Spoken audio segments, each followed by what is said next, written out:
Buenos días. Hoy tengo el súper placer de estar aquí con Yayo Herrero.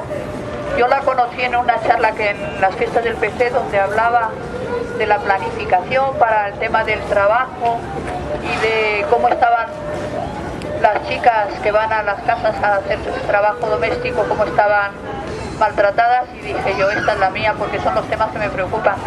Pero bueno, incluso el otro día, ya cuando alguien en una reunión del ECO dijo, esta charla ha sido para mí esclarecedora, digo, bueno, pues ya desde luego de Yayo yo ya no me separo, la seguiré, y yo supongo que vosotros también. El tema de hoy es el tema de los comunes, lo público, que tanto se debate y que no se acaba de aclarar, y ella nos ha pedido que también colaboremos, porque es un tema que tenemos que terminar de aclararnos todos juntos. La dejo en paso hoy y bienvenida, Yayo. Bueno, muchísimas gracias por haberme invitado a compartir este espacio con vosotros y vosotras.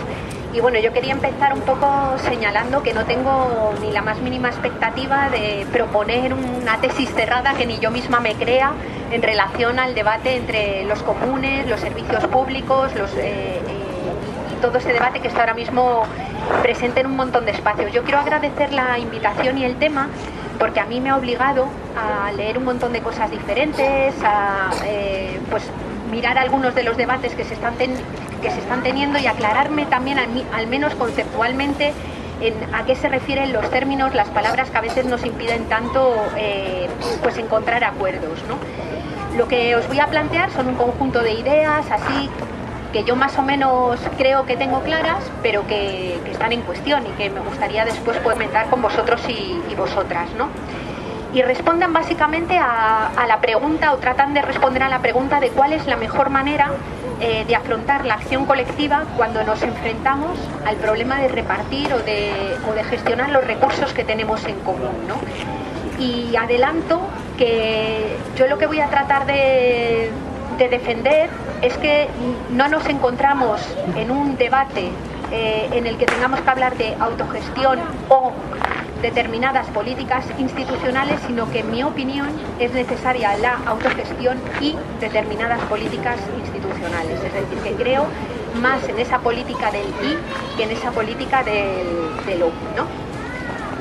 Quería empezar un poco planteando como algunas definiciones conceptuales que he ido componiendo un poco revisando unos y otros textos, ¿no? ¿A qué le llamamos bienes públicos? O sea, ¿qué son los bienes públicos? Y todas las definiciones que te encuentras por ahí vienen a decir que los bienes públicos son aquellos cuya gestión está delegada o que es, digamos, es titularidad del Estado, pero tienen como dos características fundamentales. Una es que tienen un uso no rival, es decir, que los pueden usar todas las personas, y que una la use no significa que queda menos o impide el uso de otra, como podría ser, por ejemplo, el alumbrado público. Es decir, es un servicio público, un bien público del que presuntamente, del que se benefician todas las personas y del que es difícil poder excluir a alguien. Es decir, que el bien público se define como aquel que tiene un principio de uso no rival y además de difícil exclusión. Claro, que nos encontramos con que ahí empieza a haber trampas. La señal de radio o, por ejemplo, la televisión pública puede ser un uso no excluyente hasta que te empiezan a asignar tasas de pago, o la educación o la sanidad pública pueden tener un uso no excluyente hasta que te empiezas a encontrar con mecanismos de copago. Es decir, que lo que se define como bien público, según luego cómo se gestione, puede acabar teniendo características también excluyentes y de uso rival, de alguna manera, ¿no? Quiero señalar también, que yo creo que es un elemento central para el debate, que algo tenga titularidad o propiedad estatal no significa que sea público. Los rasgos de lo público van mucho más allá de la propiedad y la titularidad, y tienen mucho que ver con la forma en la que se gestionan y se usan ese tipo de recursos en común. En paralelo a esta conceptualización de los usos o de los bienes públicos, tenemos lo que son los bienes comunes. Y los bienes comunes tienen otras características diferentes y han sido definidos históricamente de forma diferente a los bienes públicos. Los bienes comunes, digamos que son herederos de toda una conceptualización histórica de lo que fueron los comunales en el pasado y también en el presente en algunas sociedades que siguen teniendo algunos de estos recursos en común. Y vamos a tratar de ver algunas características que definen los bienes comunes. Lo primero que exige es tener definido cuál es el recurso de forma limitada, es decir, un pasto, un bosque, es un recurso, digamos un bien que está definido y que se sabe cuál es y cuáles son sus límites. El segundo elemento que define los bienes comunes es que exista una comunidad concreta y definida que lo gestiona. Eso es importantísimo. Es decir, hay una comunidad concreta y definida que es la que aprovecha la leña o los recursos de ese bosque, ¿no? Los frutos de ese bosque o los que pueda producir. Un segundo elemento. El tercero, que tiene que ver un poco con la propia definición del del recurso, es que ese bien común tiene límites definidos, que están establecidos y que no se pueden sobrepasar porque existe, digamos, un uso limitado del recurso. Es el límite del bosque y de su producción o un manantial de agua, por ejemplo, en algunas comunidades, ¿no? El cuarto sería que las personas que forman parte de esa comunidad tienen capacidad para modificar. ¿Se oye mejor? Perdón. Vale, el cuarto sería que las personas que forman parte de esa comunidad tienen la capacidad de cambiar las normas y las reglas de uso de ese recurso. Y el quinto es que cuenta esa comunidad con formas de control y también con formas de aplicar un régimen sancionador cuando el uso no cuando este uso no respeta las reglas en común. Pensemos, por ejemplo, por ver los ejemplos así más concretos que han sido tradicionales, los pastos comunales. Es decir, son un recurso bien delimitado, hay una comunidad que es la que los usa, que es la que tiene los animales en la zona que tienen que pastar ahí. Hay unas reglas de uso que son pues las formas en las que cada persona individual que está usando esto lo hace colectivamente para que el recurso no se pierda. Y existe todo un sistema de reglamentación y sancionador para aquel que se salta las reglas o las normas que se han puesto en común, ¿no?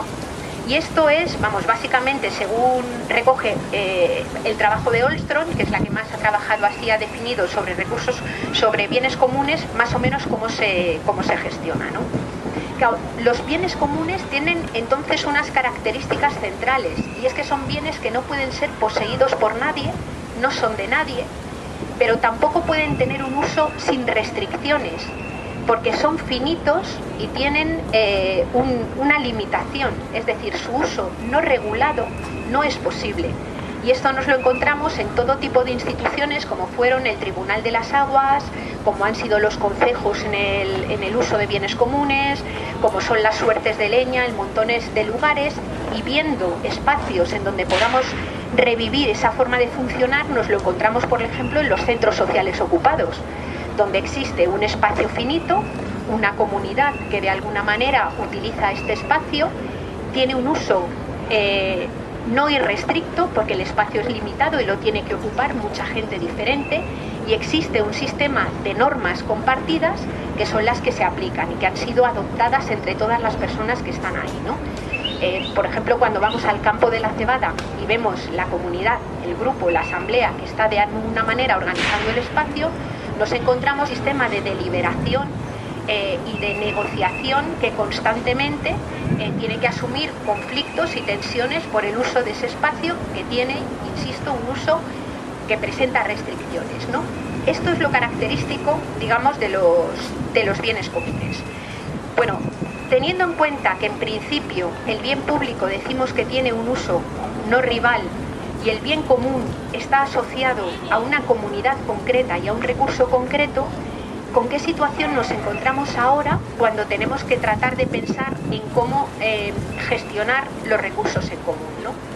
Pues yo quería señalar dos problemas fundamentales. Uno tiene que ver con la escala, es decir, que es perfectamente factible imaginarse una gestión común o una gestión de bienes comunes en un espacio concreto y delimitado con una comunidad que permanentemente forma de la gestión y del uso de ese espacio, Pero ¿qué situación nos encontramos, por ejemplo, en una ciudad como Madrid, en donde el agua, la energía o una serie de recursos que necesitamos para estar vivos y vivas, hemos perdido el control sobre él? Y el control a nivel de propiedad, básicamente, pero también el control a nivel tecnológico. Es decir, donde es difícil pensar que una comunidad concreta, en un barrio concreto, se articule para poder gestionar directamente un recurso como es el recurso hídrico, que viene ahora mismo de montones de lugares, vamos, de kilómetros, de cientos de kilómetros diferentes. A este problema de la escala se une el problema del modelo absolutamente despilfarrador y loco del metabolismo económico que hemos generado en un montón de espacios, que hace que hayamos superado con mucho las capacidades de nuestros propios territorios. Es decir, una ciudad como Madrid es una ciudad a la que si se le pusiera una valla y no se entraran ni materiales ni energía ni salieran los residuos, aquí no durábamos ni una semana, porque es que no se produce prácticamente nada que sirva para estar vivo.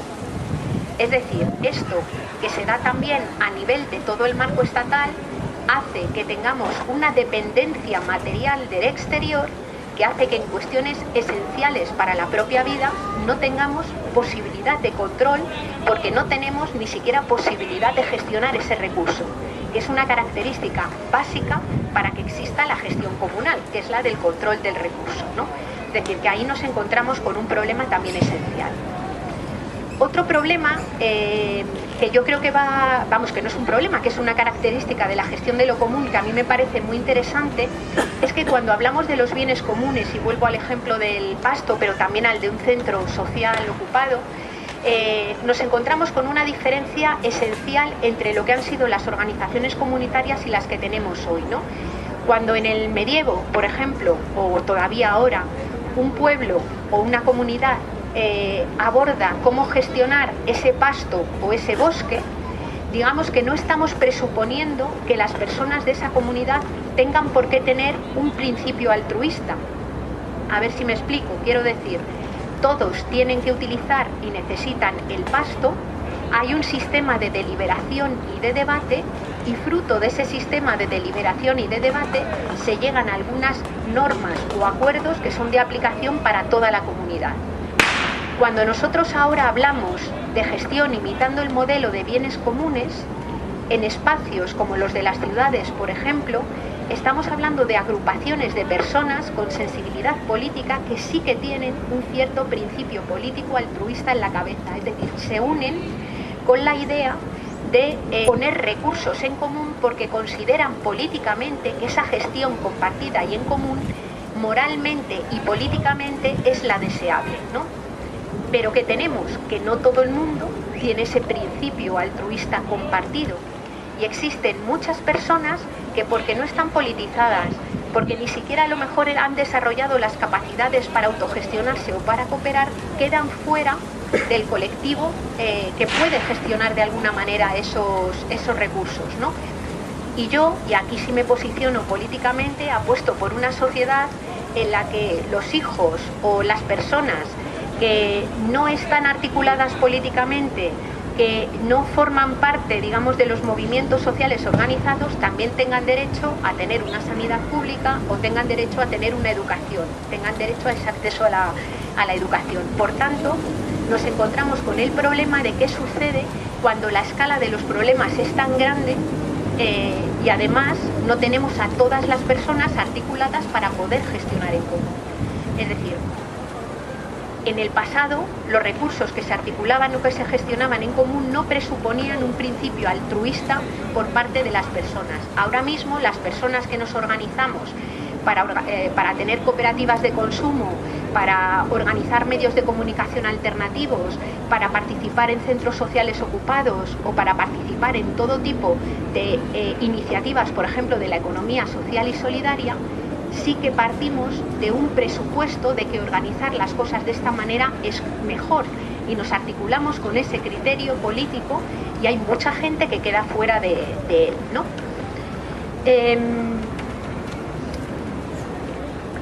A ver, problemas entonces que yo veo cuando hablamos de la gestión en términos de bienes comunes, ¿no? Pues por un lado, la superación de la escala local, es decir, cómo hacemos con los problemas que ahora mismo superan con creces la escala local. El problema del cambio climático, el problema del declive de la energía fósil barata, el problema del declive de los minerales, el problema de la destrucción de tierra fértil a pasos agigantados, el problema de la usurpación de los cauces de los ríos, básicamente. Es decir, todos esos problemas hoy no tienen solución desde la escala meramente local. No la tienen. Es decir, partimos de una situación en la que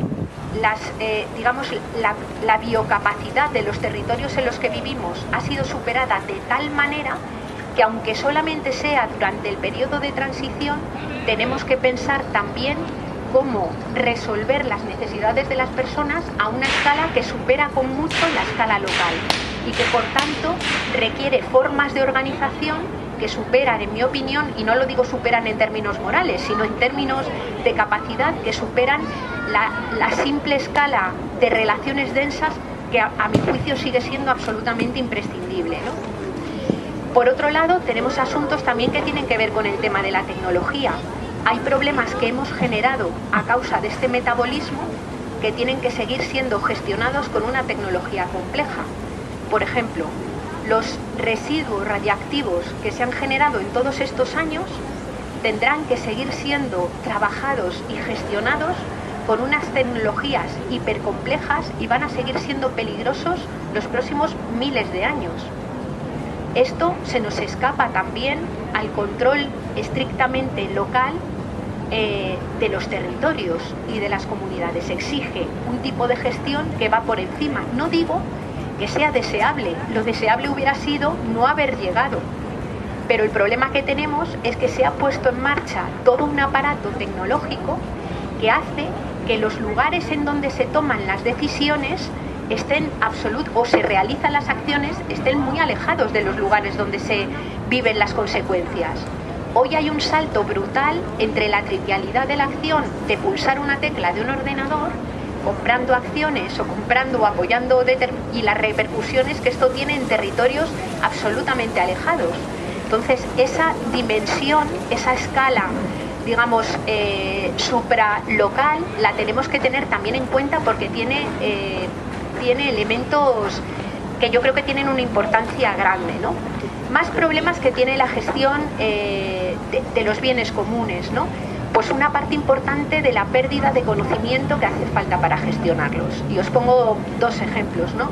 Por ejemplo, el Tribunal de Valencia, una institución así bastante estudiada, poseía un conocimiento local y asentado en el territorio que valía para saber cómo en aquella zona se tenían que utilizar un recurso escaso como podía ser el agua para cultivar alimentos y para que pudiera vivir la gente. Y es muy interesante ver un poco todas esas normas de aplicación o todas esas reglas de funcionamiento que estaban concebidas no solamente contando los litros de agua que tenían esos cauces, sino sabiendo cómo funcionan las cosechas, qué hay que regar antes, qué conviene cultivar. Es decir, ese sistema de conocimiento es un sistema de conocimiento complejo, muy asentado en el territorio. El año pasado yo tuve la ocasión de estar en un pueblo el año pasado no, el anterior, que se llama Monesterio, que bueno, yo estoy en Ecologistas en Acción y tenemos un grupo de ecologistas allí bastante grande, ¿no? Y en Monesterio el problema, se habían ido abandonando todas las huertas locales, pues fruto del modelo de desarrollo que te decía que comprar en el Carrefour o en el Mercadona era mejor que cultivar tus alimentos, ¿no? Pero en ese pueblo ahora mismo hay un 85% de paro, la gente las está pasando canutas y entonces hay muchas familias que están volviendo a recuperar las huertas locales, ¿no? Claro, que se encontraron en cuanto llegó el verano, que no había agua. Y la gente decía, ¿y cómo hacían hace 30, 35 años para mantener todas las huertas durante el verano con el hilito de agua que viene aquí?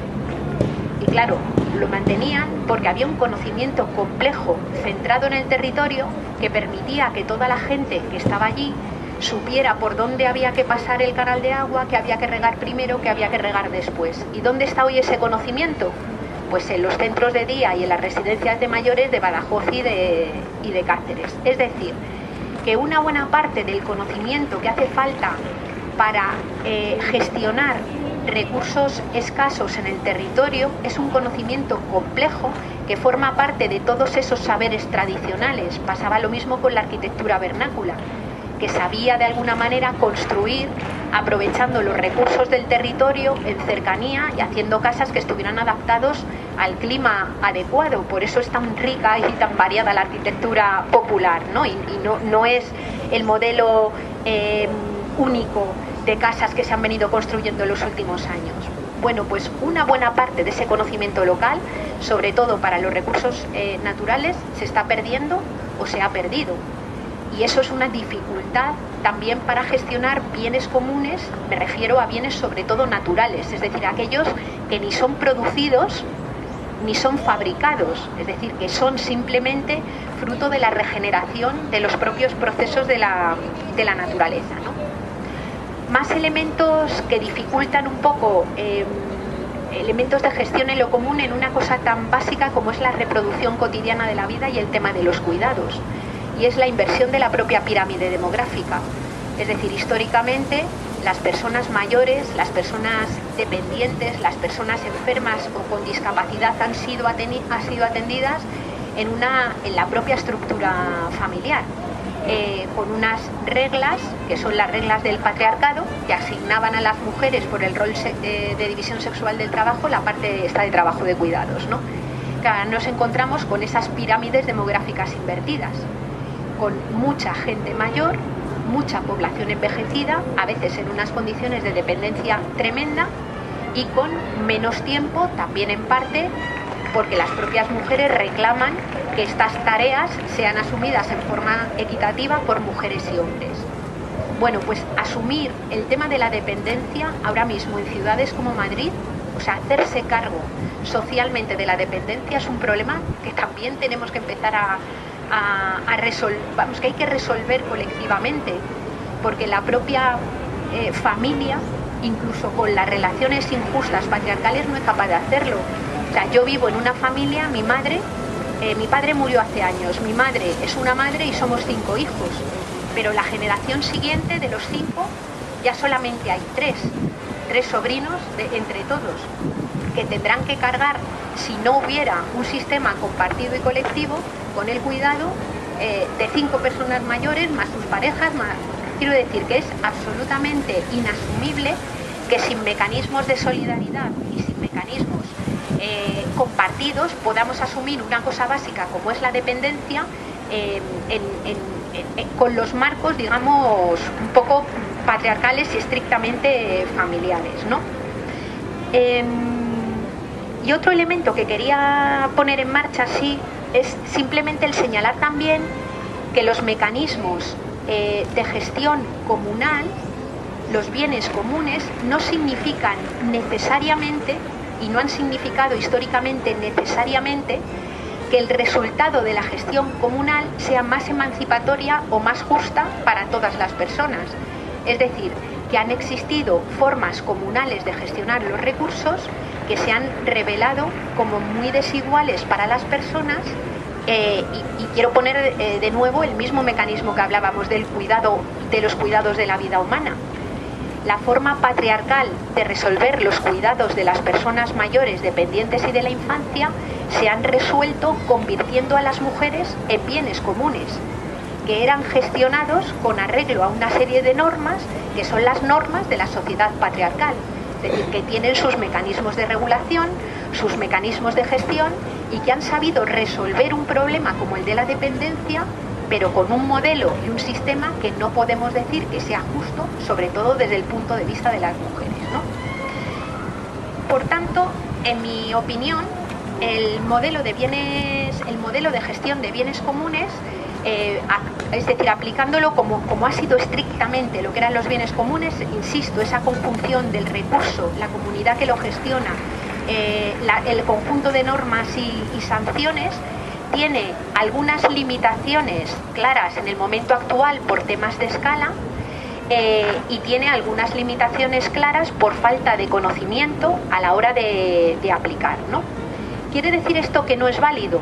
En absoluto. Es decir, a mí me parece que avanzar en las sociedades, adoptar modelos similares a los que gestionaron los bienes comunes es absolutamente necesario, ¿no? Y yo creo que ahora mismo contamos con montones de espacios en donde se está tratando de aplicar eso. Por centrarnos en los de la ciudad, todo lo que tiene que ver con los centros sociales ocupados, comedores populares, medios de comunicación alternativos, algunas bibliotecas autogestionadas, lo que es el hardware y el software libre, iniciativas de economía social y solidaria, una buena parte de lo que tiene que ver con el cooperativismo, la propia red de solidaridad popular, son iniciativas que, aunque no podamos decir que es gestión de bienes comunes en sentido puro, tratan de imitar las formas comunales y tienen dosis de autogestión absolutamente, a mi juicio, imprescindibles, ¿no? ¿Y por qué me parecen imprescindibles? Porque la autogestión y la organización en estos procesos colectivos permiten resolver necesidades cotidianas y reales en un momento en el que además el Estado ha desatendido absolutamente sus obligaciones, digamos, en cuanto a proveer, digamos, a cuidar de la vida de la gente, ¿no? Y también porque la forma de funcionar en términos de bienes comunes, de gestión de bienes comunes, permite crear contrapoder, es decir, permite crear sujetos politizados que se mueven, que están activos y que tratan también de participar en la organización política y económica de la vida social, ¿no? ¿Qué nos encontramos en el otro lado? Y se suele plantear como si fuera una cosa absolutamente contraria e incompatible con el modelo de los bienes comunes, ¿no? Pues lo que tiene que ver, creo yo, con todo lo que es el tema de los servicios públicos. Los servicios públicos, a mi juicio, lo que han tratado ha sido de organizar, digamos, una forma de compartir la solidaridad y los recursos comunes a una escala mayor, ¿no? A una escala que ha permitido de alguna manera pues generalizar de alguna forma y durante algún tiempo pues algunos elementos que tienen que ver con la educación, que tienen que ver con la sanidad para todos y todas, que tienen que ver con cierta protección ante situaciones de vulnerabilidad, por ejemplo la situación de desempleo, que tratan también de proteger otra situación especialmente vulnerable, que es la de las personas mayores, ¿no? Y yo creo que se planteaba como un medio eficaz porque permitía ampliar la escala, e insisto que a mi juicio, ahora mismo con el problema de escala que tenemos de haber superado los límites físicos, de haber superado los límites físicos, y por otro lado, en términos ecológicos, ¿no? Y por otro lado, tener unas estructuras poblacionales totalmente invertidas, esa escala, o sea, el tema de tener que gestionar ese problema de escala se hace todavía mucho más grande, ¿no? Y en lo local muchas veces no hay recursos o posibilidad para poder resolver colectivamente las necesidades de todas las personas, ¿no? Por eso nacieron los servicios públicos y nos tenemos que dar cuenta, y yo creo que, o yo al menos entiendo que el acceso de muchas personas a la educación o el acceso de muchas personas a poder ir a un hospital cuando están enfermas o el acceso de todas las personas a tener derecho a ser cuidadas cuando se encuentran en situación de vulnerabilidad o el reconocimiento de determinados derechos económicos cuando no tienes ingresos en el mercado, yo creo que son elementos que yo al menos valoro de una forma muy positiva, ¿no? Por el hecho además que señalaba antes de que no todo el mundo es capaz o quiere o puede organizarse en procesos que son colectivos y autogestionados para resolver sus propias necesidades, y apuesto por sociedades en donde todas las personas tengan derecho a esos mínimos que les permiten estar vivos, ¿no? Pero el tema de los servicios públicos yo creo que requiere una revisión, la verdad, de arriba abajo, ¿no? Y requiere que hagamos una revisión crítica, yo creo que muy profunda, ¿no? Porque creo que se ha caído en el error de considerar, lo decía antes, ¿no?, que todo aquello que se define como estatal es público, y no es cierto. Es decir, lo estatal, lo que tiene titularidad estatal, será público en la medida en que esté participado, controlado por la ciudadanía, ¿no? Es decir, con esa participación clave en las instituciones y ese mecanismo controlador, ¿no? tengamos en cuenta que el estado de bienestar, lo que se ha llamado estado de bienestar, en realidad es una anécdota en la historia de los estados. Es decir, los estados históricamente han sido mecanismos de represión, de control, de coerción al servicio del poder establecido. Y por eso, desde Marx hasta todo el pensamiento libertario, abogaban por la abolición del Estado, ¿no?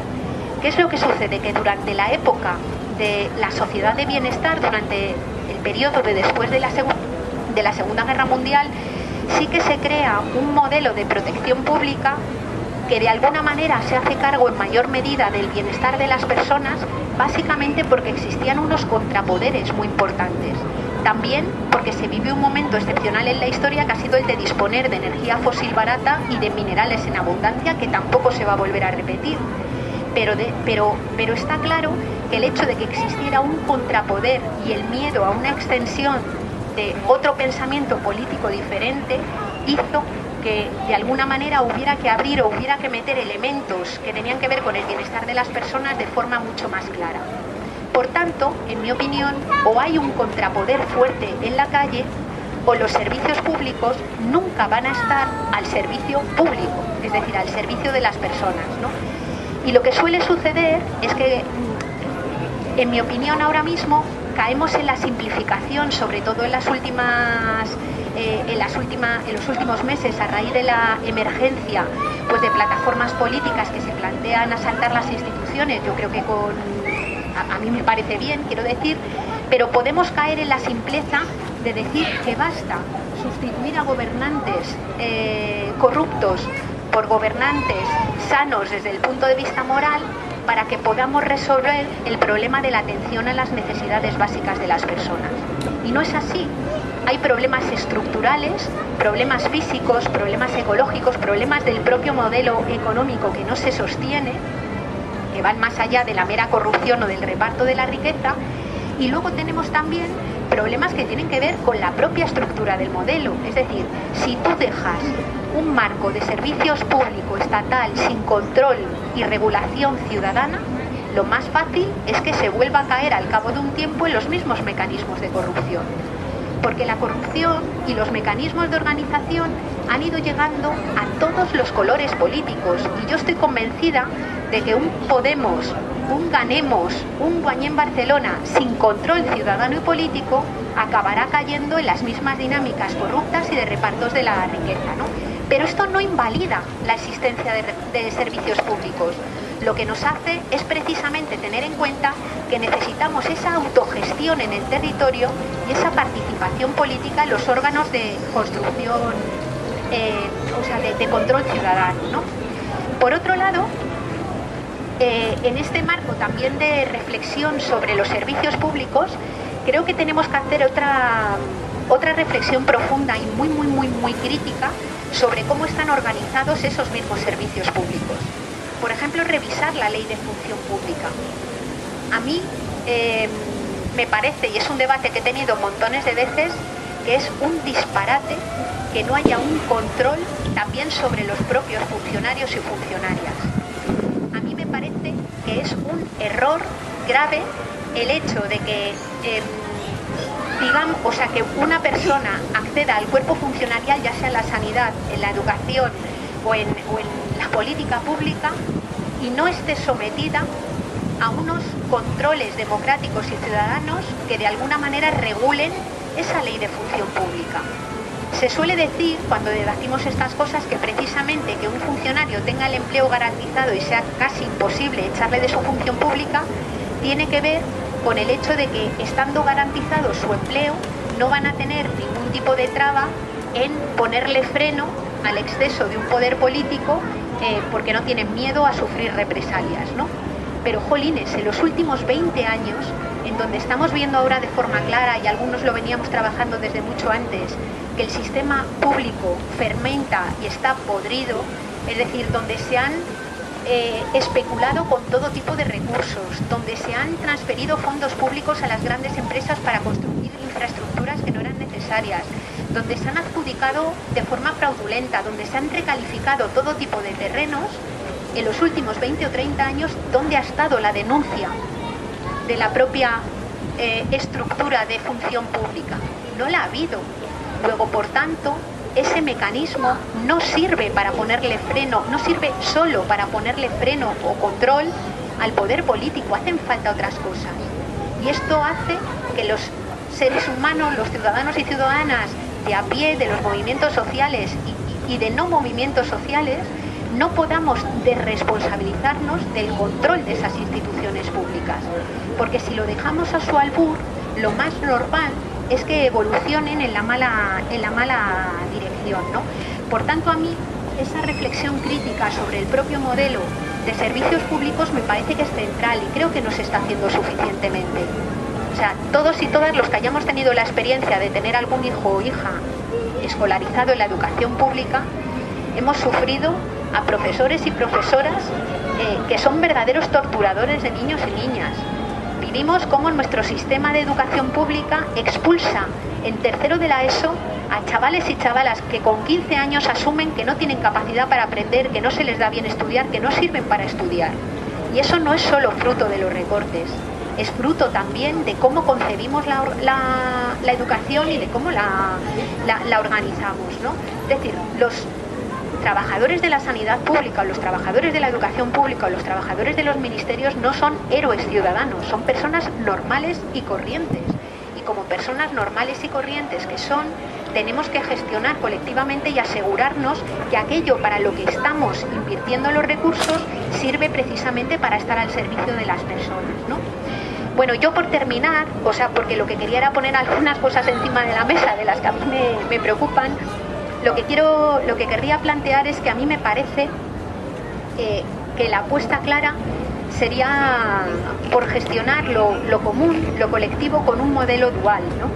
Un modelo probablemente de servicios públicos estatales, controlados y gestionados colectivamente, que nos permitan asegurar que se dedican a lo que queremos que se dediquen como sociedad, que puedan de alguna manera hacerse cargo de aquello que en lo local nos es difícil asumir, ¿no?